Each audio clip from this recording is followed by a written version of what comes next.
Have I ever suffered from racial discrimination?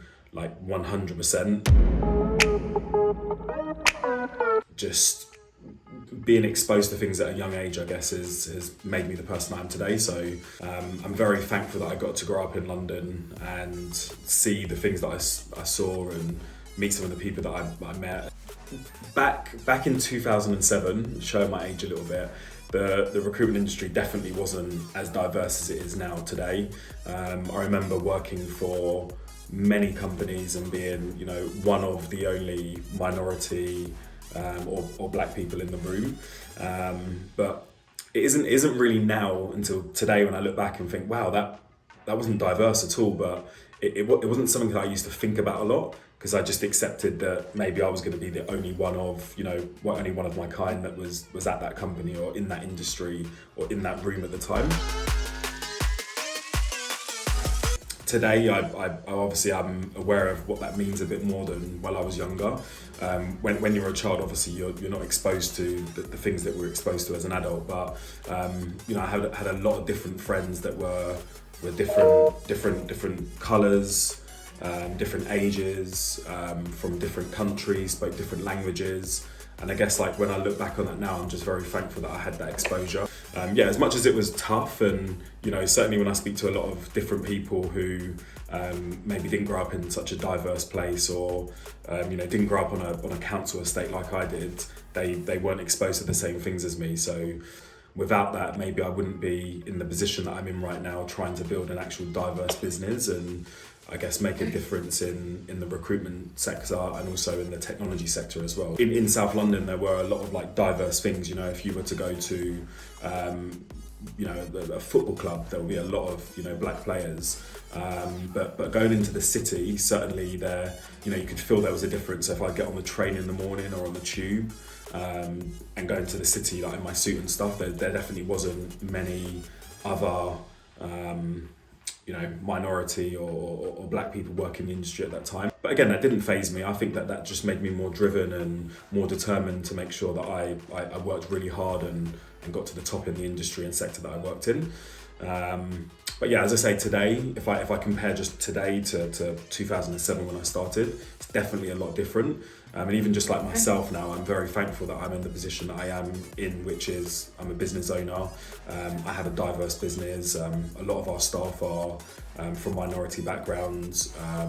A lot of them are not well educated. They don't have degrees. A lot of them are working class, and that's one of my biggest, I guess, aspirations, was to grow a business that was diverse, to give people like me more of a chance to succeed. As a black person, there's a lot of things that you need to think about, the decisions you make, the things you do, the places you go to, just to make sure that you suffer less from racial discrimination. And they're all things that you just have to think about. Look at anyone that is still quite narrow-minded is just trying to like educate them and changing their perceptions and showing them that, just because you are from a certain place, or, you do have a certain colour skin, or you are from a certain country, it doesn't make you any different. Of course, I doubted myself, and I was, a little bit worried about fear of failure. Yeah, I've never really doubted myself to the point where it's become like crippling. I think you always just have that slight doubt, but I think that I use that as my motivation and my drive to succeed even more. Just, what would happen if I wasn't successful and I didn't have all of the things that I have in life, where would I be? I've definitely used my differences and I guess like my personality, and my authenticity, I think that's correct, as a reason for my my success. And I guess, being honest with you, I look at my childhood and it was quite tough at times. We come from a working class background and we grew up in a council estate. I didn't have much as a child. I didn't really think about being, it sounds crazy to say out loud, but I didn't really think about being a black business owner until I became a black business owner and I become successful. And I guess the reason why I didn't really think about it or let it overwhelm me was because I hadn't really achieved anything. So it wasn't kind of like a moment for me to take a step back and think, hey, I'm a black business owner, look at me. The first tech conference that I attended and that we sponsored, which was, after a year or two of when we founded Signify, and I remember being overwhelmed. It was in a different country, in a European country. There were there are over 1,000 software engineers at this conference, and our company Signify was the only recruitment or sales business allowed to attend this event. And it was a very proud moment, but it was very overwhelming because I was one of the only black people in the whole conference. And there is that moment where you think like, wow, are people going to not want to talk to me because I am different? Are people going to judge me because I've got tattoos? So I remember wearing the Signify branded t-shirt, but a long sleeve shirt underneath to hide my tattoos, to give, I guess, people less of a reason to not want to talk to me. Yeah, it was overwhelming for the first couple of hours where I really felt out of place. Am I going to be accepted here? And actually, after the first couple of conversations, I started to like really ease into it and realize that a lot of the people in that room were actually really nice people and didn't have any judgments about me and all of the preconceptions that I had.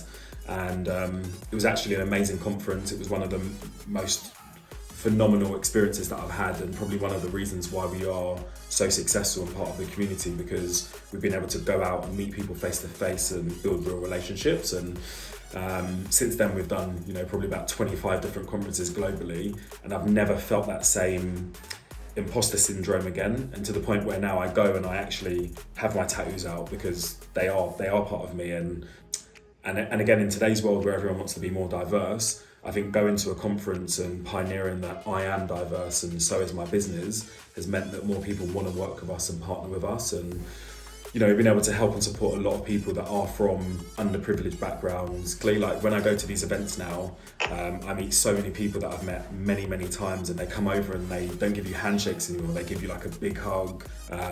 They become real friends, and I feel really accepted. In the early years, I definitely suffered from, that will I be accepted? Am I different? Will people use that as a reason to not work with me?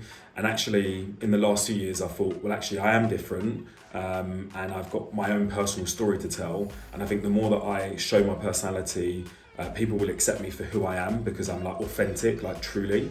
And I'm really thankful that I've been able to inspire like even some of my younger cousins to get into tech. Some of my family have gone into recruitment and into sales because of me. And I just feel that I've now got a privileged position where I can help and inspire people like me, who grew up on a council estate, who maybe are from a minority background. Maybe they didn't get the best education and didn't get a degree like me. And I'm actually really proud of like my roots and who I am and my heritage and stuff. So I definitely don't hide it anymore. Most of the houses that I've ever purchased in my life, both in London and in LA, we've been like, the only minority or black people in that community or on that street, or the schools that my kids go to. There's not other black or minority parents or kids in the school and stuff like that. So you do think about these things sometimes, and obviously as a parent I have a duty to like educate my children and make sure they understand their heritage and where our family come from, and that they don't take any of the nice things that we have for granted. I think that's really important for me. I feel privileged to be in the position that I'm in, and to maybe just be pathing the way for, like I said, other people like me to follow my footsteps. Hopefully those that are not well educated, that come from a working class background or have tattoos or grew up in a council estate or whatever else, So best things that one of my family always said to me is just kill people with kindness, Everybody is different, everybody is individual. And I think it's really important in life to follow your own path and your own dreams, whatever that may be, right?